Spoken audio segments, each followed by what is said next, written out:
And welcome to another edition of the Batchelor News radio show on the Batchelor News Network. I'm LA Batchelor. Thank you for joining us wherever you are listening, watching. We certainly appreciate you. We can't do it without you. I want to bring in my guest. Always good to have him on. Of course, goes by the name of the Mighty Oba. Covers the Bills and other area sports like no other. He is the one and only Pat Freeman. And Pat, always good to have you on, my friend. Hey, thanks for having me on, LA. Always a pleasure to be on the award-winning Bachelor Pad here with you again. Absolutely. I'll start with the Bills. Had to be pleased with that performance. And, last week we talked about the fact that, they lose their top two, in Diggs and Davis. And you would think that that would hurt them offensively. But since Brady's taken over the offense, they're running the ball. I think they finally used the running back better. Yeah, James Cook. Yeah, and Josh didn't take a lot of chances. I guess it's a wait and see for me because, as you mentioned, you lose your two Pro Bowl safeties. So we'll see how it goes defensively down the road. But overall, your thoughts on how they played this past week? I was impressed with the adjustments they made, especially in the course of the game. But, the Tua injury totally changed that game. But I was impressed with the Bills, especially Jamarcus Ingram and Christian Benford. Those were some key 3 interceptions. Those were very key plays in that game, and they scored off of all 3 turnovers. And, usually in the NFL, whoever wins the turnover battle usually ends up winning the game. And Josh hasn't really had to go out and win a game, Right. this season. It's Right. been a good performance on both sides of the ball, and you got to be impressed with Brady and Bobby Babich. I thought Bobby Babich made some good adjustments defensively that helped the Bills kind of frustrate the Dolphins in the beginning. And after the Tua injury, obviously the game just totally changed. But I've been impressed with the Bills for this season so far. And I thought that would be a tough game, just on the weather and the turnaround. And I always give those games the advantage to the home team, but it seems that the Bills were the fresher team ready to play. And the Dolphins just couldn't get out of their own way, especially their offensive line. They made Von Miller look like he just got drafted again. The 40-year-old Von Miller. So yeah, you're right. They made him. I'm sure he was like feeling like he was 25 in that game. Yeah, he's still coming into post game with no shirt on. Yeah. Oh man. Well, I guess who's running that particular situation then? I don't know. Sooner or later, somebody's going to say something. So. They're gonna have to. Yeah. Speaking of the run offense, should we start giving more credit? I know Brady gets the credit where he wants to ground and pound, play action, use Josh in the running game every now, that kind of thing. But this offensive line has to be the key to be able to make this stuff work. Talk about that offensive line. Man, I am impressed. Deion Dawkins has been a perennial Pro Bowler at the left tackle, but Edwards has come in and done well. Connor McGovern moved over to the center position. And Osiris Torrance, he made a couple of penalties the first week, but he had a stellar game on Thursday. And also Spencer Brown, they have come in and really done a very good job. Spencer Brown, as you know, just got a 4-year extension. But you have to be impressed with what the Bills' offensive line has done so far. And I just cannot say again, the Bills have a lot of options on the offensive side of the ball, and I think they're going to keep, bringing those out a little bit at a time, whereas you cannot focus yourself on one premier player. And that's the biggest difference you see in Diggs moving on to Houston. You had to make an effort to get Diggs involved in the game early, whereas now you've got a group of receivers who are vying for opportunities within themselves, including rookie Keon Coleman. Yeah, a lot of youth in that. Speaking of which, and I mentioned it when we first started this conversation. The weak spot right now on either side of the ball, and I don't know if weak is the word, maybe inexperienced, is their back end on the defense.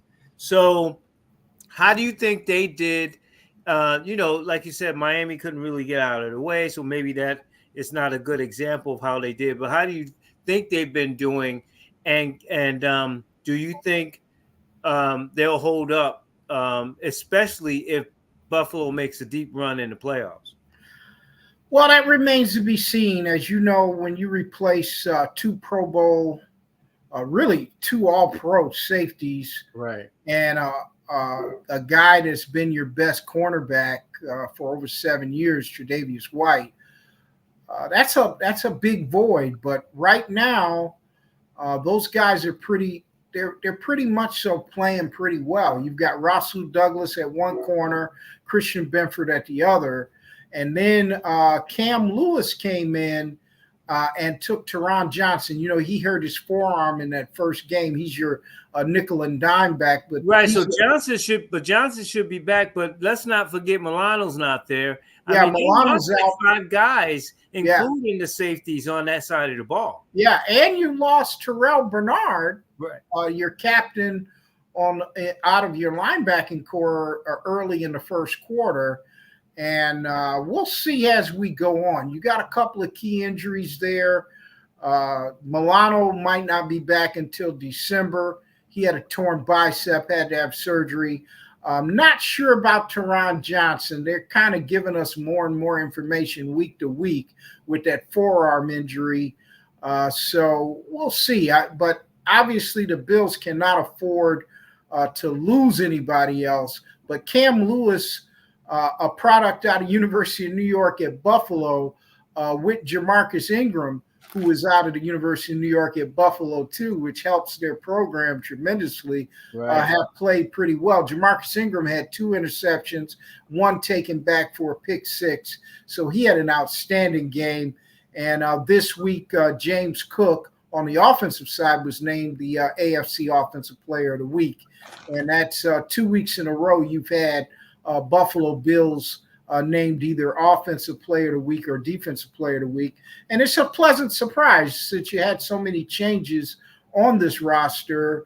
But one thing that's been consistent that I've told everybody since he has been in charge of the football program in Buffalo, Sean McDermott has brought out a competitive product almost each and every year. Yeah, 7 out of 8 years in the playoffs.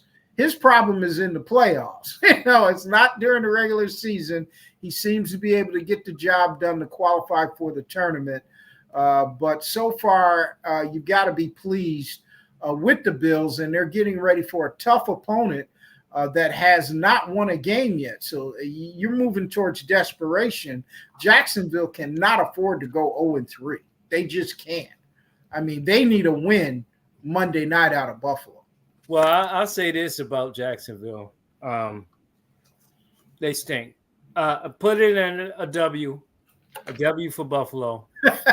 Jacksonville's not going to beat the Bills. Trevor Lawrence, overrated or hasn't reached that next level, right? So I wouldn't be worried about Jacksonville. Going back to what you said, though, about McDermott, really – number 15 has been the problem for everybody in the AFC. No question. In terms of getting to that next step. But it's funny you should mention that. In the short period of time, James looks like he's going to have a better or longer career than his brother. His brother now in the practice squad, I think in Dallas or somewhere. I don't know. And he bouncing around. James, I kept saying that. I've been saying it since they got him. This kid is electric, and he finishes. If he needs to finish, he'll finish, or he'll run by you. And Yeah, he he's a can great catch the player. ball. Yeah. He's got better in the blocking schemes. When they run blitz, they keep him in. Sometimes he'll chip a guy and go out. He's got better in that. This kid, if they make him part of the big focal point of what they like to do, they could beat anybody. Absolutely. I've that's been one of my. I thought that he would become more of an integral part of the offense with Stephon Diggs leaving and taking Josh out of playing Josh Ball and Superman. I just think Josh is getting towards the age where those hits will start culminating on themselves. He's already got an injury to his wrist that he had to be pretty careful with last Thursday night. But I really, really think the Bills still have a very good team, and they're still the team to beat in the AFC East. Now, as you said, their biggest problem is that guy out of Kansas City. That man. dude. That's him. You know what's shocking me is the slow start of the Ravens. I thought the Ravens would be a little better, but I'm a little, you're moving towards desperation with your schedule. You just cannot afford to be 0-3 and then call yourself a contender. And that's my concern with Jacksonville. Now, Jacksonville has played the Bills pretty well. I think they beat the Bills the last 2 times, but one of them was in London and the other was in Jacksonville. These are different teams. And like you said, I have not been impressed with Jacksonville this year. They do have some good people on the roster. They got 3 ex-Bills on the roster. Right. Ronald Darby, Gabe Davis, and Mitch Morris. So, those guys are going to be chopping at the bit to get up in Western New York. And it's supposed to be a pretty clear night in the 70s. So it should be a pretty good night for Monday Night Football in Western New York. Well, I think all of that is noted. I think the Ravens can't lose. I mean, I don't think they can afford to go 0-3. It's almost like John is saying, well, my brother, my big brother's in the league. Let him make to the playoffs. We'll take a year off. Right. The conspiracy in me says something like that, but I digress. Before we go on to the other games in the division, I want to talk about the other side of the ball, which was the Miami Dolphins and Tua, and yet another concussion. I believe four in the last 5 years, one of which at Alabama, and God knows in high school and you Right. know, some people don't get diagnosed, so they have a concussion and don't know it. It just kind of goes away. So imagine with him, if they're saying 5, how many more did he get before that? Right. And so my question, it's the same question everybody's asking, but I ask it to you and I ask it to everybody else from a perspective of an opinion, because if he wants to stay and feed his family, he's 26, he think he can go through a wall, right? He's 26. He's competitive, the testosterone, all that. I want to win the playoffs, the championship, all that. And his family, we don't know if his wife is saying shut it down or whatever. But everybody that has a podcast or a show or any of these so-called, experts like Screaming A and people like that say this is what you should do. Not if I was advising or if it was me. So from that perspective, Pat, weighing it all out, what say you about the whole situation with that? Well, I said the same thing about Mitch Morris. When he came to Buffalo, he had a concussion right after he started with the Bills. He ends up playing 4 or 5 years just about injury-free. But you got to start weighing your quality of life. And that was not a hard hit on Tua. That was not a hard hit. I mean, No, matter of fact, his helmet went into yeah, ironically the kid that was DeMar Hamlin. paralyzed, right? Yeah, Right. So it wasn't. It almost like his helmet just hit and he just kind of yeah. fell. So you're wondering, does he have this concussion syndrome? Whereas you've had previous concussions, the slightest hit, you're right back in a concussion state. I think he needs to really take a serious look at this. And the way his contract is set up, LA, he's good. Right. He's 90 good. million or something like that, 100 million. Yeah, he's going to take home most of that contract. And whoever his agent is had to have thought about that when they put that deal together. So does your love of the game outweigh sensible thought at this point? And we were all young, we were all athletes. We'd do anything to be out there. It's unknown how many concussions I had and still played anyway. And I know the same is for you. It's just a love of a sport that is very brutal on your body.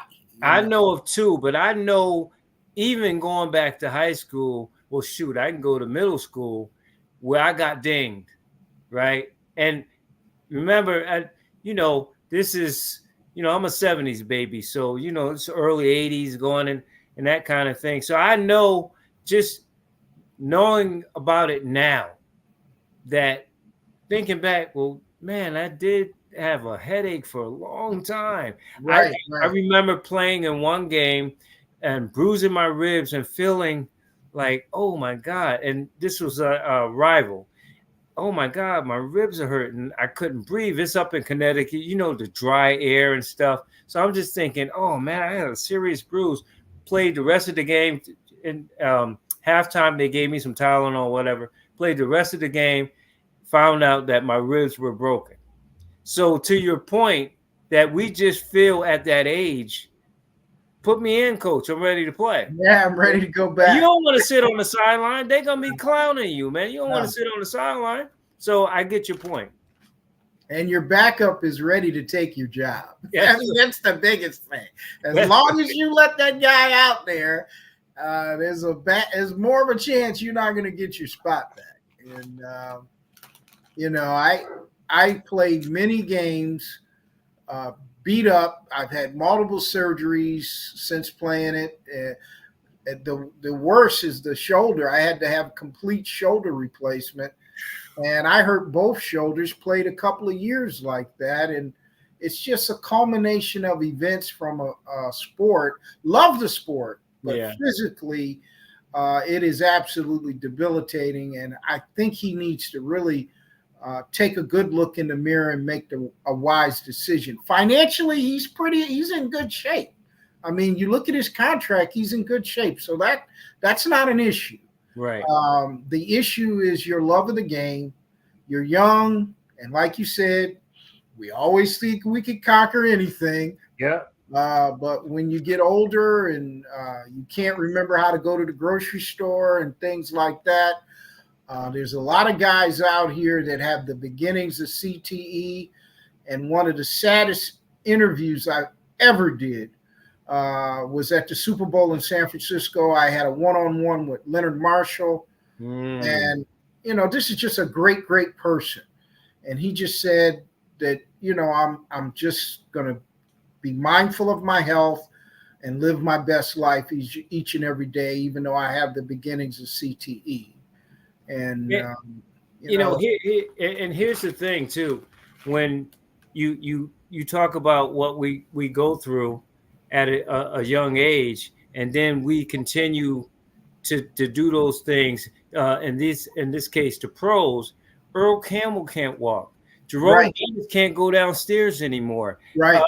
Michael Irvin is different, not the brain, but the back. They said, look, you get another hit, you're going to be paralyzed. And the scary thing with Tua and others that get concussions is that you really can't figure out if they go sideways, even when they retire or whatever. You don't know what it is until they dead. Junior Seau, they open his brain up. That kind of thing. That's the sad part about it. Not trying to make him, like you said, and I think he's on IR for 4 weeks. So family, team, the whole organization can come up with something, maybe.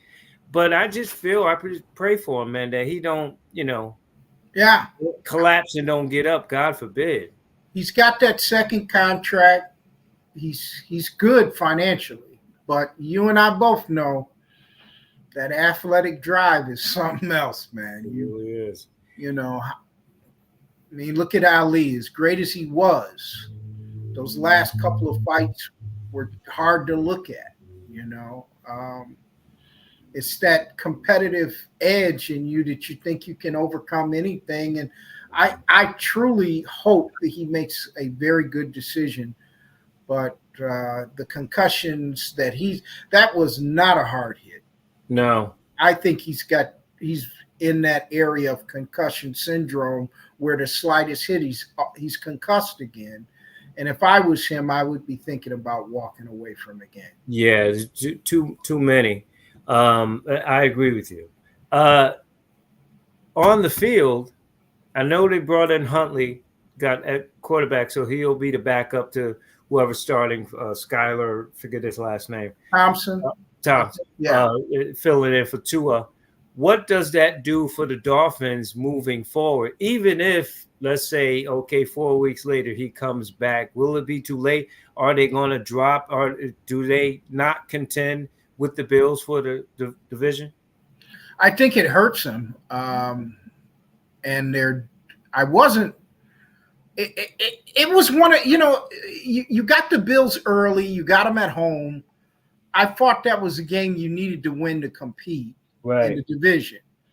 You did not play well at all, even when Tua was there.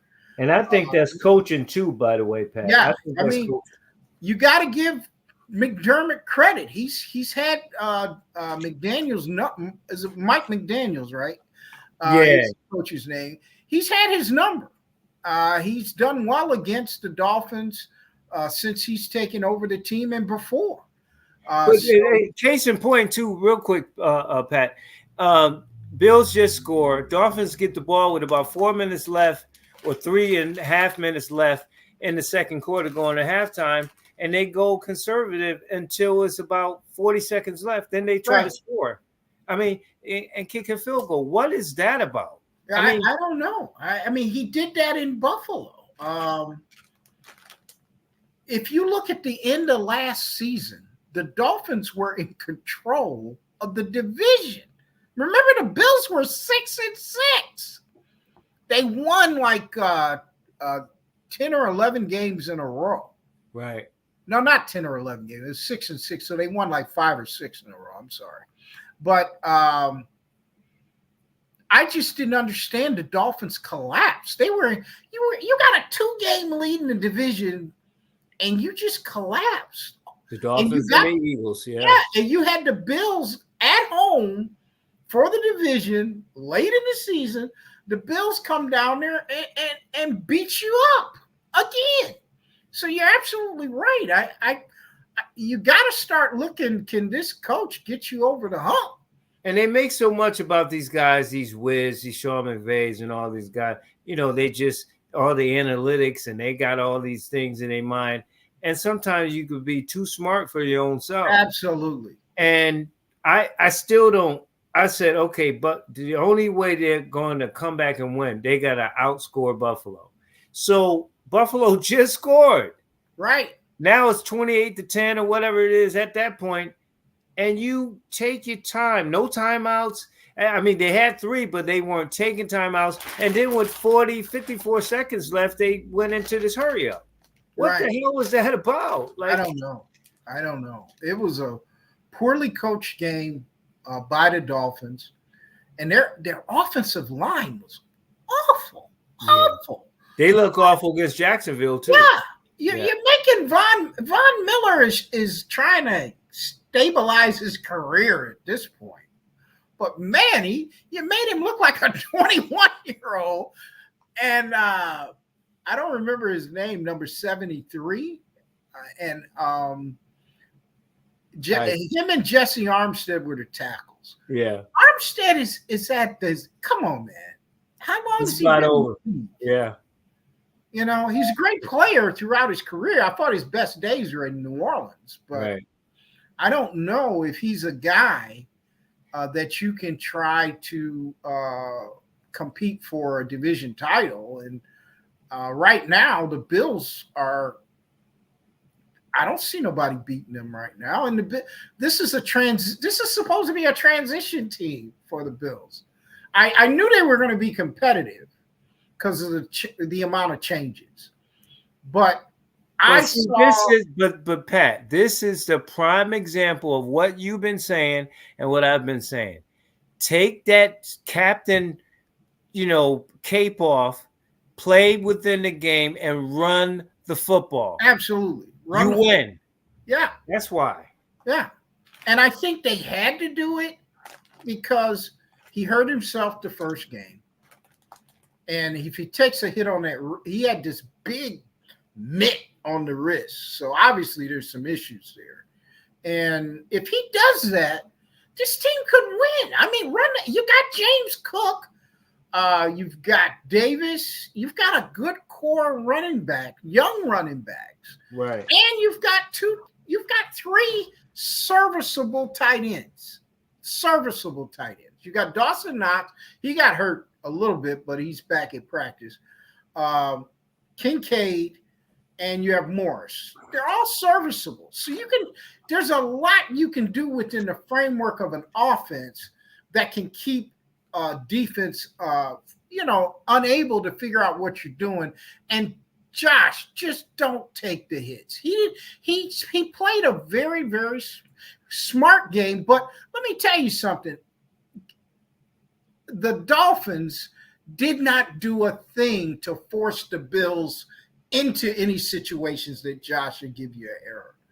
I mean, that was one of the worst coached and played games I've seen from a home team this year. And the Dolphins did nothing to try to force the Bills out of their game plan. Right. Let's before we get out of here, a little 2-minute one. I don't mean that figuratively, but staying in the division with the Jets getting off the snide, winning. Tennessee got issues, so I'm not going to take it away from the Jets. You got the W. Tennessee, they got issues at quarterback. This kid is not the deal. But their stars stepped up big. And Aaron Rodgers, just like we're saying with Josh Allen, of course, an older version, there's different ways you can manage the game. Right. Josh may make more plays, but for me, if I'm the head coach of the Jets, Aaron, just give me 4 or 5 of those big time throws. Let our defense play. We got great running backs, right? Good offensive line, and then we go into the Super Bowl. I mean, essentially, that's what you can do. They got talent on both sides of the ball. Don't try to be throwing through triple, coverage and things of that nature. Let the game come to you. Run the football, play defense, and you get the dubs. Right. I like the Jets. They could be the team that you're going to have to compete with in this division. The one advantage the Jets have over the Bills' backup quarterback is Mitchell Trubisky, as you are very familiar. Oh, please don't bring that name up, please. And the backup in New York is a guy we know well, too, that just has his health has hurt him the last few times he's had opportunity, and that's Tyrod Taylor. Tyrod Taylor, yeah. Yeah. So I think the Jets have an advantage if something does happen to Rodgers during the course of the season. You have a serviceable backup that can win you games in the NFL. I don't think the Bills have that with Mitchell Trubisky. And if something happens to Josh, I think the Bills have a problem. Which is why he don't need to be trying to jump over people and jump through people and all that kind of stuff. We know you got an arm. We know you got the talent. But is it about that or getting those dubs? Right. Getting past number 15 and taking home that trophy. Hey, you know McDermott, when he did that, he met him on the field. Yeah. And it's like, come on, man. Come on. I'm not trying to affect your competitive spirit, but if you go down, we got a problem. We all go down. If you play smart, I think this team could go a long way. And the same with the Jets. The Jets are, with the Dolphins' issues, the Jets could be the next one up. And I guess we're getting to know the Patriots under Gerard Mayo. So I think the interesting thing, because the Bills, from the second half of game 1 to the game against Miami, they've been playing ahead. So what happens if they're playing behind against a really good defense or a team that can score a lot? What's going to happen on the back end with their defense when they hold up? Those are some of the questions, but I'm sure Bills fans are happy to be 2 up and no down. You can learn. It's better to learn when you win and then to learn to make adjustments when you lose. You got 2 desperate teams back to back that have not started off well, Jacksonville and Baltimore, back to back. And you're going to have a pretty deep test. But that Miami win, I felt that was a game I didn't, I just don't like the scheduling. And your body can only do but so much, but the Bills seem to have a good formula. Right after the game, LA, Coach McDermott said, hey, players got out of the locker room, went back over to the headquarters and started rehabilitating themselves and getting ready for Thursday night. And that seemed to be a very good formula for this franchise when they have those games. But this is another game that's a Monday night game. You got to wait all day to play. We'll see. I mean, Jacksonville has not looked very good, not at this stage of the season. Jacksonville killed me last year in my football pool, and they killed me already this year. So trust and believe. If I'm wrong, of course, I'll lie and deny. But I'm saying that Jacksonville should lose to the Bills at the time of this broadcast, that game coming up. Pat, as always, my friend, we'll talk next week. Good stuff. And you send me your stuff via email if you can. Yeah. I got the YouTube. I watched that one. So if you wanted that one posted, send it to email. Okay. Yeah, I can. You know what? The best way is if I send it to you on a WeTransfer. That goes right into your email, and you can download. Right, you were doing that. Okay. Yeah. Live broadcast people. We're talking some business on the air, but anyway. Pat, enjoy the games. We'll talk with you next week, man. All right, take care. Thanks for having me on. All right, bro. One and only Pat Freeman, the mighty Oba. You can catch his stuff. He has a podcast where he does not only sports but other topics, entertainers and politicians, and sort of like this show. Take a quick break, get to Nick Anastas from Anastas Media, and get his thoughts on the Patriots. It looks like it's going to be an up and down season, because I certainly thought they were going to win at home, but I digress. It is the Batchelor News Show. Stay tuned.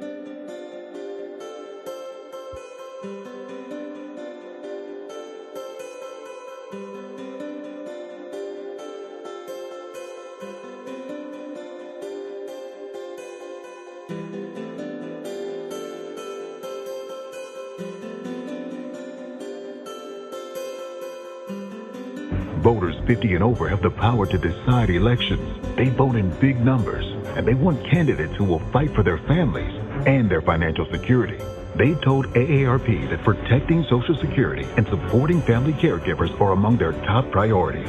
So candidates who want to win need to start talking about the issues they care about. Learn more from our latest polling in Montana at aarp.org/mtpolling. That's aarp.org/mtpolling. Paid for by AARP. Hope for the Warriors is dedicated to supporting the military and their families. In 2023 alone, over 29,000 post 9/11 veterans, service members, military spouses, caregivers, and their families were impacted by the incredible work of Hope for the Warriors. Hope for the Warriors provides successful programs in all aspects of well-being. Join this life-changing mission. Support Home for the Warriors today by donating and help make a difference in the lives of those who have served our country with bravery and honor. HBCU Pro Sports Media Association, providing accurate and comprehensive coverage of historically black colleges and university sports, news, features, commentary, analysis, and multimedia content from the leading voices in black media. We are committed to telling the stories of HBCU athletes and programs.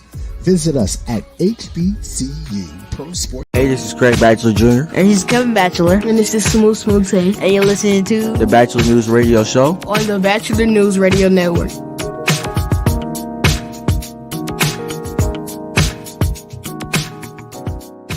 Times have changed.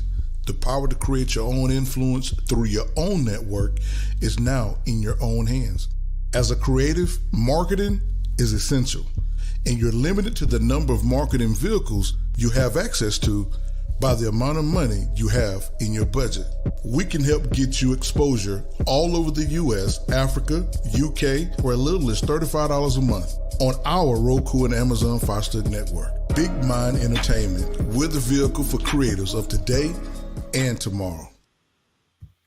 Welcome back to the show. I want to bring in my next guest. As mentioned, he is the owner of Anastas Media, covering all, I would say, New England sports.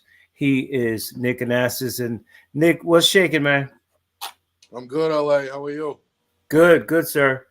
I know you heard the previous conversation. I'll get to some of that in a minute, but I really thought that, and you called it after week one. You called it. You said this is how it's going to be. They're going to have to run the ball. They're going to have to win the turnover battle, and do play well in the defense. Don't ask Brissett to do a lot. So a lot of that happened, but they had some mistakes. They, again, ran the ball well. But Seattle, I thought, defensively surprised me a little bit, right?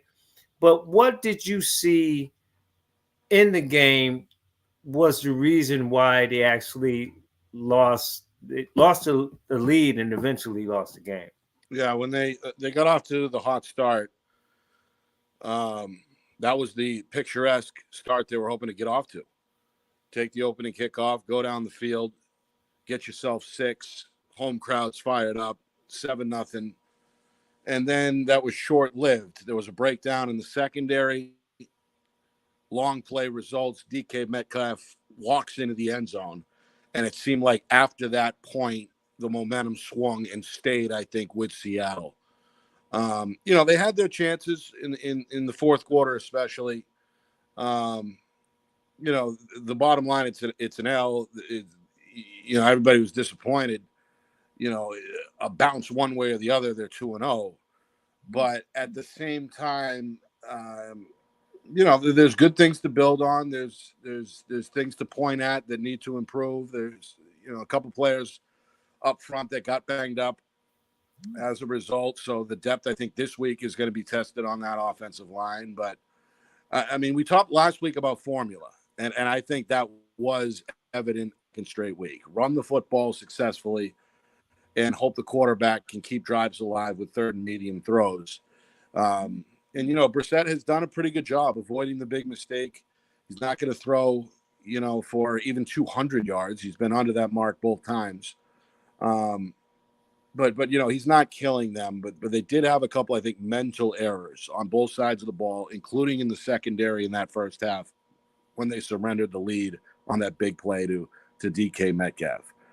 But overall, through 2 weeks, I personally think this team is better than what I thought 2 weeks ago. I'll say that. The defense continues to keep them in it. They're always been well coached on that side of the ball. And, that offensive line, I think, is good enough, at least so far when healthy, to move the football via the run. So those were kind of two big question marks I think a lot of people had that have been resolved more or less, so at least through 2 weeks. So far, so good on both those fronts. They've been competitive, but you got to clean up a few things on both sides of the ball if you want to win games consistently. Speaking of that offensive line, they better be good this year because they had their struggles last year. But you talked about the Red Sox last time, and we'll get to them in a few, about how this team basically, from your standpoint, and even the fan base, has overachieved. So that lower expectations from that team. Do the Patriots get that same pass? If they go 1-7, are people going to be upset, or are they going to go, well, this is what we expected in the first year of Coach Mayo and the rebuild that's taking place? Yeah, I think there's a little bit of leeway given for year one for any new coach. Even amongst some of the more demanding fan bases up here in the Northeast, like New York, Boston, and Philly, the leash is pretty short. But I would say at least for year one, he's going to avoid the hot seat.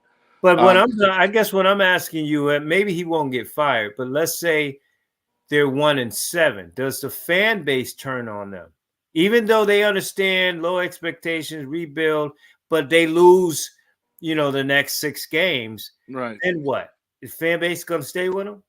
I don't know. I don't know, LA. They've surprised me before. Frankly, with how they behaved towards Belichick last year, that was unexpected. Right. So I don't know. I mean, you never know.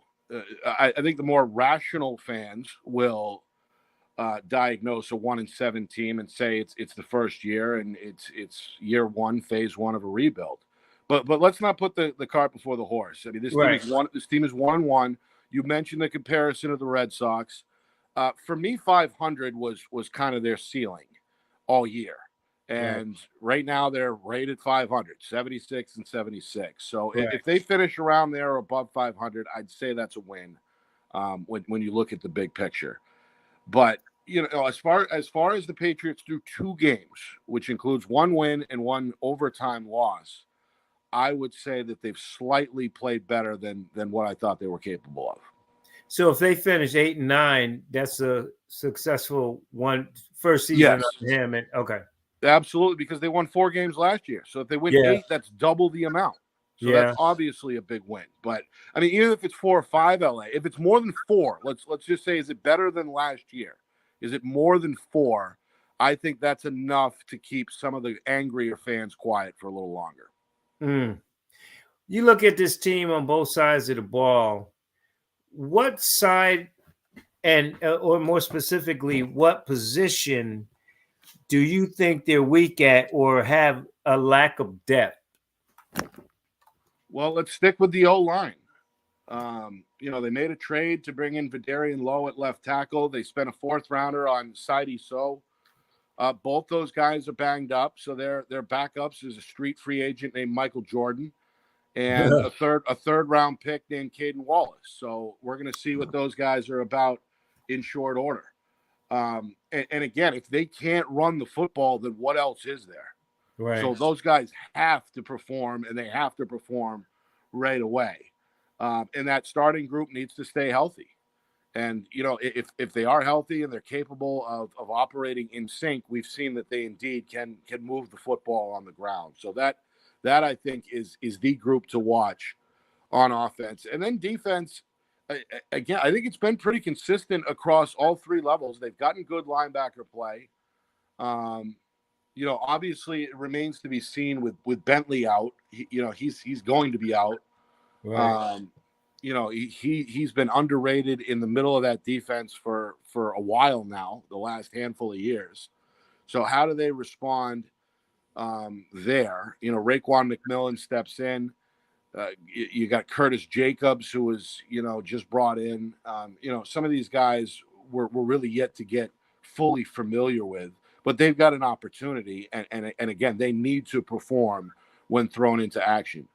But, Keon White, they've had a steady, not overwhelming pass rush, but they've been able to apply pressure with a 4-man rush. And I think probably the deepest group is the secondary. Again, as long as they remain healthy, and so far the starters have been able to do that. So to answer your question, the key groups that are the most suspect and need to perform are the offensive line and probably that linebacker core. Yeah, I was gonna say I'd like to see a little more pressure from the front seven.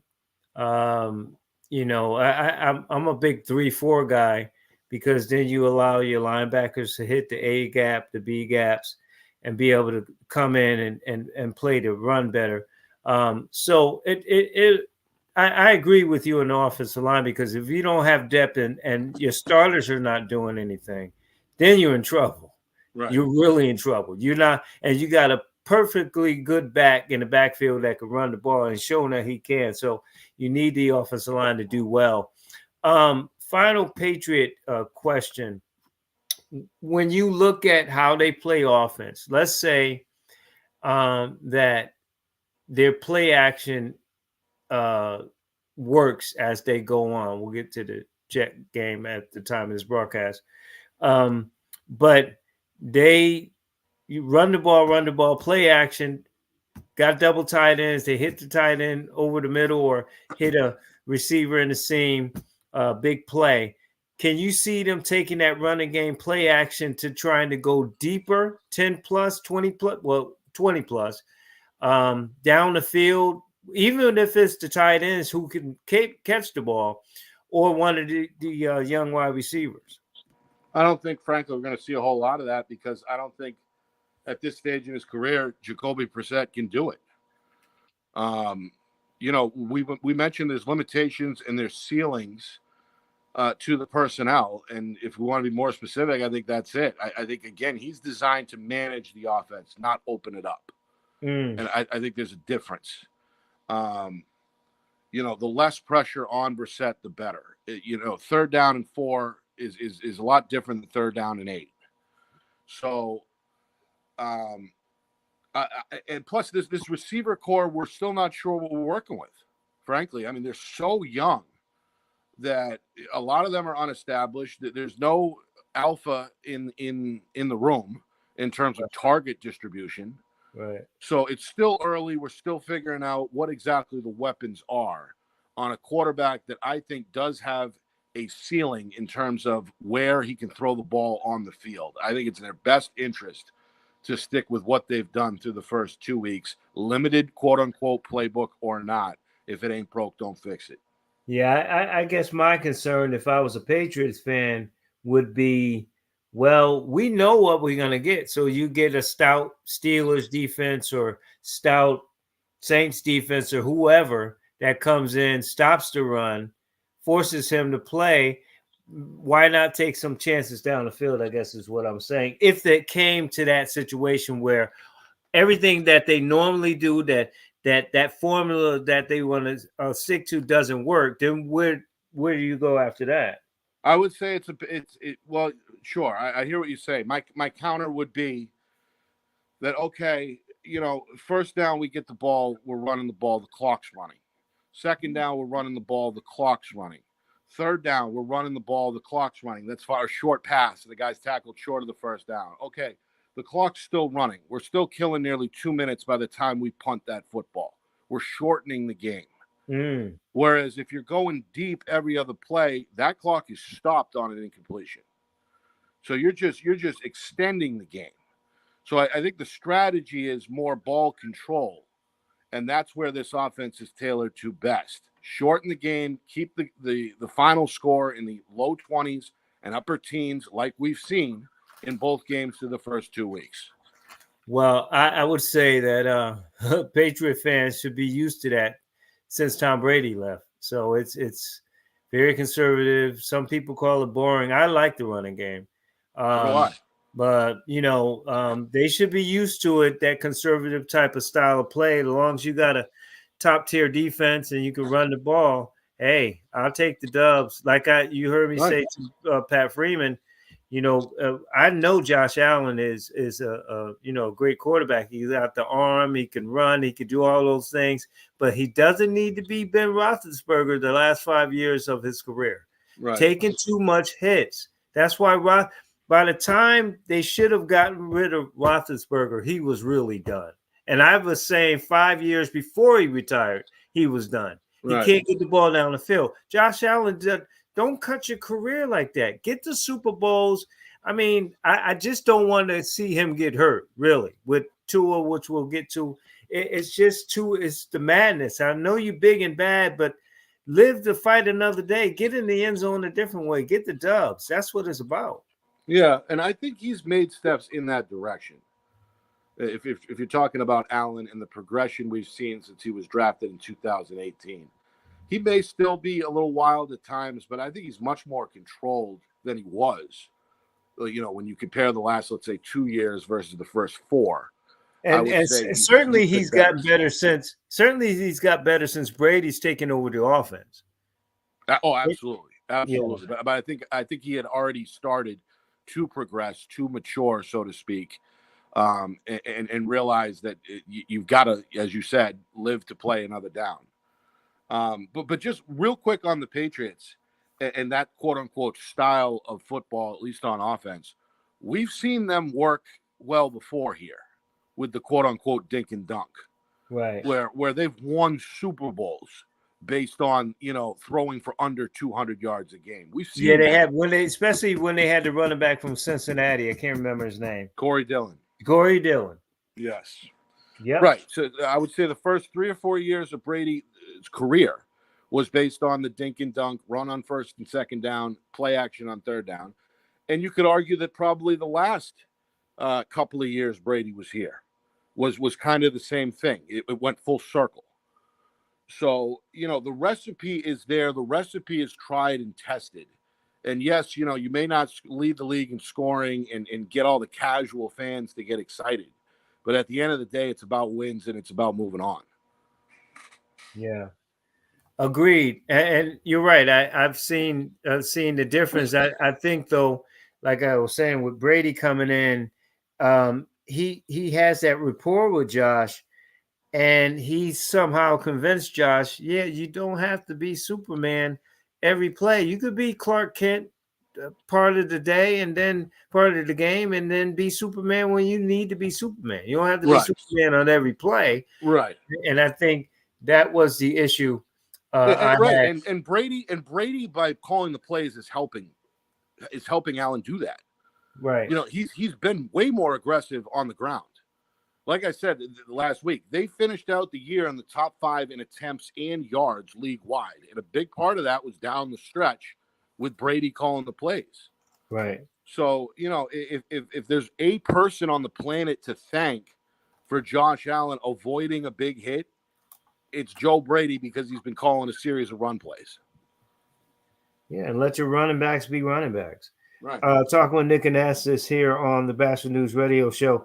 Nick, again, talking about taking hits. Tua, 4 concussions in the last 5 or 6 years or so. Who knows? Like I was saying earlier on the broadcast, how many he got that wasn't diagnosed. I know I probably had a few. Everybody who played the sport probably had a few, unfortunately, at least one.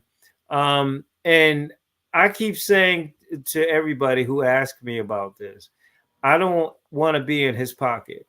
I don't want to be in anybody's pocket.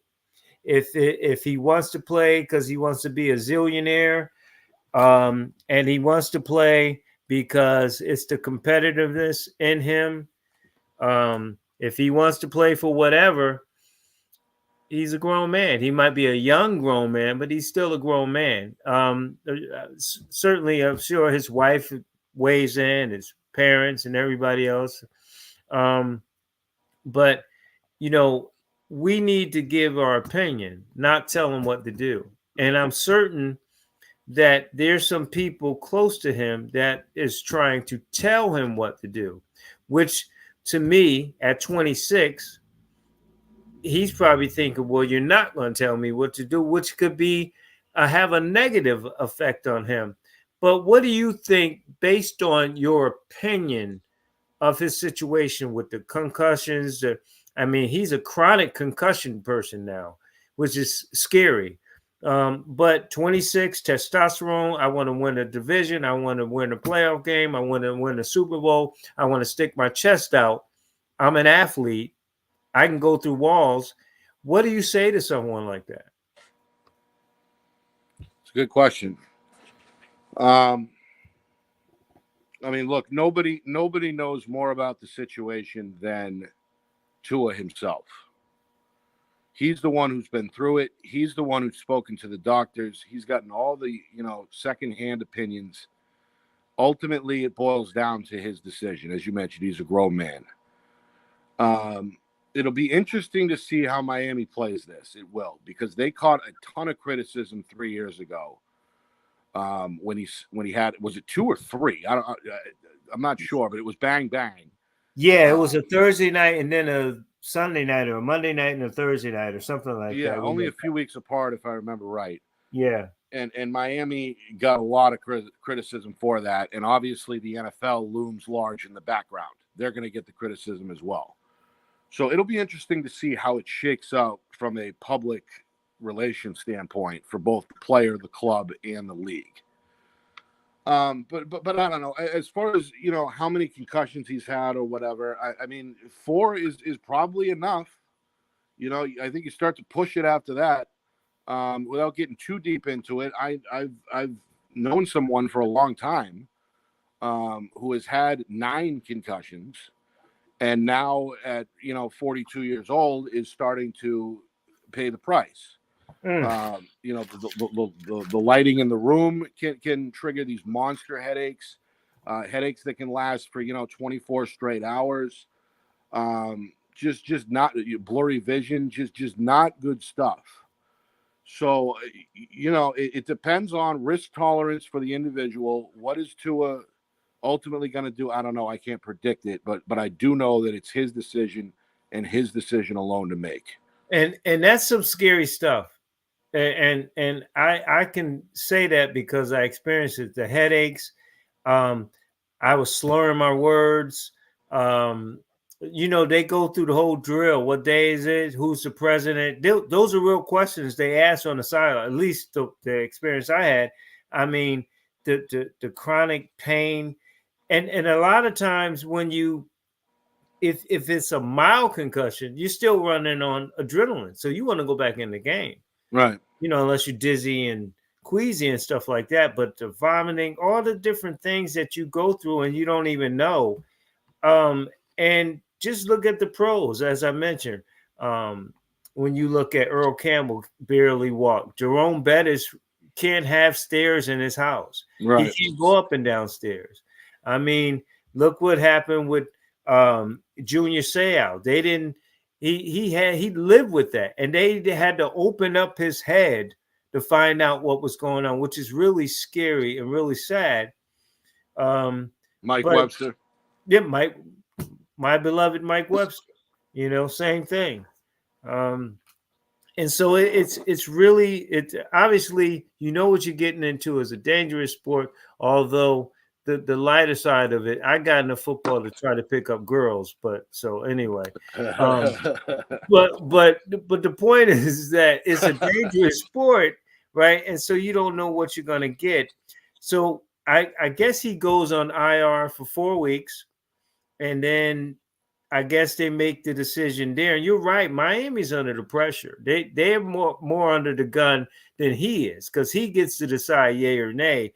They have to walk this thing through, trying to win, but at the same time not trying to look really bad if they mishandle this latest situation with his concussions. I think 4 weeks is not long enough. I mean, you take a look at boxing. I believe if you're knocked out in the ring, it's 60 days, no exceptions, until you can step back in the ring. Okay, so 60 days is 8 weeks, more or less. So, right there off the bat is a glaring example of the NFL, I think, not doing the right thing arbitrarily. Right. You know, and maybe this is finally the instance where there's some IR expansion or / legislation that applies, I would say, strictly to concussions. Right. And it's 8 weeks. It should be 8 weeks, and then like it is in boxing, and then we'll see where the player is. Yeah, and don't get me started on the NFL, but you're right. 4 weeks is not enough. Your brain has to heal, and Right. you got to get all your faculties straight. You got to. You don't have vertigo. I mean, it's a lot of stuff that goes into it, and it's really a dangerous situation. And for him, Nick, before quickly we move on, for him, it's even more serious because when he went down, his head hit the guy's chest. It wasn't like a hard hit. He just hit and fell and got a concussion. And that's the thing that a lot of people don't understand is the more you have them, the easier they are to get. Right. So it becomes towards the end. You know, if you fall down, then you're at risk, basically. Yeah. Never mind playing a full contact sport with the best and fastest athletes in the world. So it is dangerous ground. You know, this topic has been a thorn in the side of the NFL for the better part of a decade now, where there's really been a spotlight on the issue. We saw it with the book. Forgive me, I forget the author's name, but then we saw the movie Concussion with Will Smith playing the doctor. You know, that was right around the time I think that Mike Webster committed suicide. Right. So it's been a domino effect of instances that has continued to allow the spotlight to shine on this issue, and unfortunately, this Tua scenario is the latest case. Well, I talked to just real quick. I talked to a bunch of former NFL players that had told me that they have been in litigation for years, and I can't confirm this, but the rumor was, so I'm not saying it's true. The allegation was that the NFL owners basically said, "Let's keep them in court until they die. Let them die off."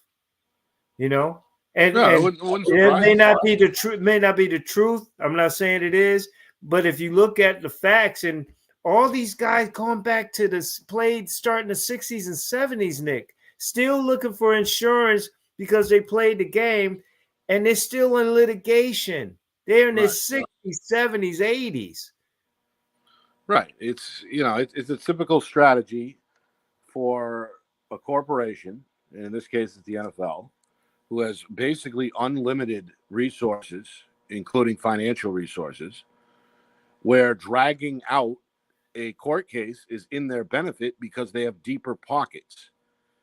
Can you outlast the other guy? i.e., do you have enough money to pay the lawyers longer than he does?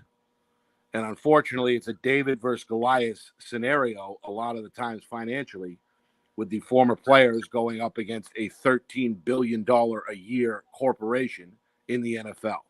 Yeah. Printing money. And like you said, maybe need to go to Congress and take care of it that way. And incidentally, they also do this because if they pay one, they're going to have to pay a bunch of other people. So they don't want to pay anybody. They don't want to settle anything, because then that opens up the floodgates for a lot of additional lawsuits, let alone the ones that they have. Talk with Nick Anastas here on the Batchelor News show. Nick, before we go, I wanted to go back to the Red Sox, and I don't know where they are. Maybe 5 games back in the wild card or something like that. But they have an uphill battle with Detroit and Kansas City and all the other teams that they're trying to bypass. But at the end of the day, even if they don't make it, like you said, the fans, they consider it a success anyway. Even if they finish 80-82, They still around 500. My question is moving forward. Devers, I don't know what happened with him. I don't know what his contract is, but he has not hit in quite some times. They got a lot of young guys, a lot of youth, and position players. But what about that pitching staff? What about the bullpen, which seems to be the strong point for them? In other words, what are they looking at? What do they need moving forward going into next year? Well, let's start with the offense. I think lately you can make a case that certain guys have underperformed. we'll say that. But numbers wise, big picture, offensively they've been fine. They've been in the top 5 in all 6 major categories. They're in the top 10. Average, for the major leagues, not just the American League. Average on base percentage, ops, runs, homers, stolen bases, you name it. So I think that kind of mix and match approach that they took in April and kind of has stuck with it since has worked pretty well. Devers is always going to have higher expectations because of the deal he signed. But again, his numbers have overall been pretty good. Duran at the top has been a pleasant surprise. Tyler O'Neill has had his moments. Yoshida has been, semi-consistent. The bottom half of the order, you can make a case needs improvement, but the top half, I think, has been pretty good. The core, and then you mentioned the pitching, the starting pitching. You got Houck at the top of that rotation. Everybody, including the fans and ownership, are pretty happy. He's, a former first rounder, right-hander, 28 years old, coming into his own, homegrown. So I think they have something to build on. Can they add another arm and get deeper in the back half of the rotation? Yes. And then as we touched on briefly last week, I think the bullpen is the area where they can improve quickly. You can get rid of some of these older guys, I think, in the offseason. Chris Martin is 38 years old. Lucas Sim is a journeyman who never quite reached his potential. You could probably add 1, 2, maybe even 3 in the offseason just to create competition in that bullpen would be the right move. But we'll see. I mean, the bigger question, the lingering question again, is just kind of is what kind of money the Sox are going to spend, because this ownership group over the last few years has not spent to the level that the previous group did. Right. And frankly, they have not spent to the fans' expectations the last couple of off seasons. So I think there's pieces in place, and as evidenced by the fact that they've been able to hang around the 500 mark all year with a group with one of the lower payrolls, at least according to Red Sox recent standards, and they've been able to hang in there and somewhat overachieve. But, to answer your question, yes, I think bullpen arms would be at the top of my offseason priority list. Well, and Red Sox fans are spoiled. You just won World Series not too long ago, so they can't keep going on the cheap, and them fans are not going to stand for that. But I digress. A final question, real quick, with my Pinstripes in the Bronx clinching at least a playoff spot in the playoffs, have a chance, of course, to win the division, even best record in American League, best record overall if it can catch the Dodgers. Having said that, how do you see this team doing in the playoffs? Can they make a deep run?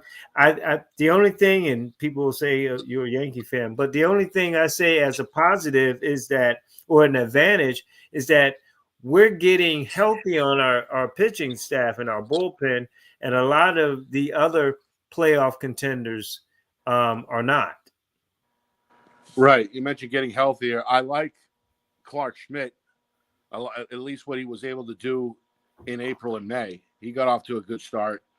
And as you know, it has missed most of the last 3 months. So if he's a factor, he's back up to speed at the back end of that rotation, he's a guy I think you can lean on in the middle of a series to give you kind of an unexpected boost. They're going to go as far as probably that rotation is going to bring them. I mean, you know they're going to have run support.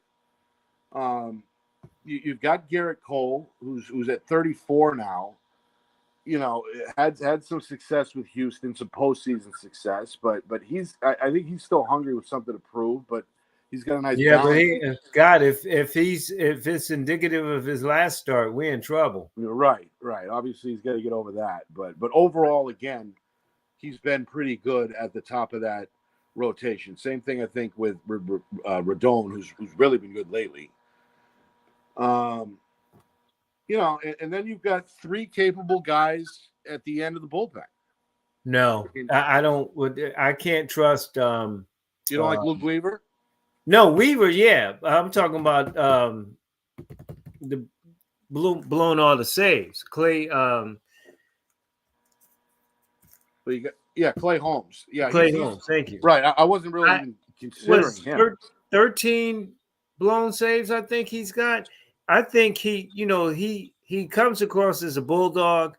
I think Aaron Boone and them, they want him to do well, but I think it's in his head now.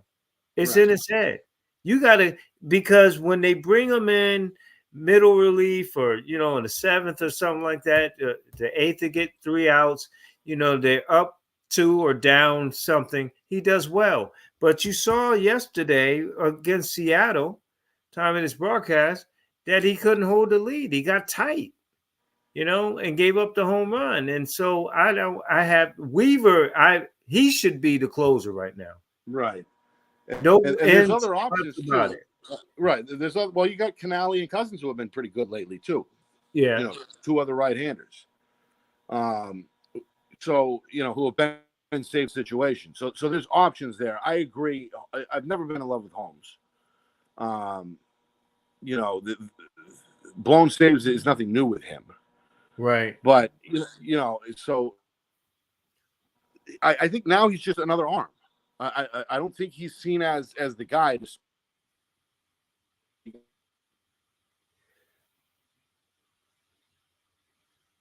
You there? Has been hot.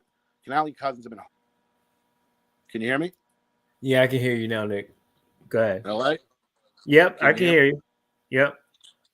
Yeah, so just in summary, sure. I guess that's a question mark. Who amongst those 3 or 4 bullpen arms becomes the guy? Or do they stay in the committee throughout the postseason? That remains to be seen. So, Cole, Rondon, then who in a short series? Who'll be the third guy? Or maybe 4 guys. Maybe, I don't know. As I said earlier, I think, I mean, if it's not Schmidt, then it's either Gil or Cortez. I think Gil probably has the higher ceiling. Right. So if he's going to be a big part moving forward, then it's important for him to get some October innings, in meaningful innings. Yeah. Whereas, Cortez, he's a lefty. You could potentially even bring him out of the pen if you wanted in a short series. Of course, he don't want but to. Again, but these are good options to have. These are options I don't think the Yankees have had recently. Over the last few years, it's always seemed like they've been waiting for someone either to get healthy or they were always a piece away. Now I think they have more pieces in place, have more depth and more options, and those are good problems to have. Well, we shall see. And the funny thing is, I think it's a good thing because I think players need to stay hot or keep swinging the bat. The funny thing is that they can't rest any starters if they want to win the division, have the best record in the American League, and possibly the best record in baseball. So if they can't reach any of those milestones, they'll have people rest. But right now, everybody got to play, because they still got to try to win some stuff. So it'll be interesting to see. Nick, as always, I appreciate you, sir. Enjoy the games. We'll talk next week, man. Sounds good, LA. I appreciate it. Thank you. Thanks, bro. Nick Anastas from Anastas Media. Always good to have him on. If you missed any part of our broadcast, you can check it out on Pad Nation 1 at YouTube. You can also follow us at Pad Nation 1 on YouTube, Pad Nation 1 on Facebook, Pad Nation 2. I'm sorry, Pad Nation on Facebook, Pad Nation 2 on Twitter, and then LA Batchelor on LinkedIn, Instagram, another Facebook page, and we are on X as well. Interested in advertising with us, shoot us an email, labachelor40@gmail.com, LABATCHELOR40@gmail.com. It's affordable, it's profitable, it's a partnership that we definitely push forward the best that we have, and we certainly want to do the best for you. That's it. Enjoy wherever you are, and thank you for joining us. Our guests, of course, thanks to Pat Freeman, the mighty Oba, and as I mentioned, Nick Anastas from Anastas Media. We will talk with you very soon. We thank you for watching and listening to the Batchelor News Show on the Batchelor News Network.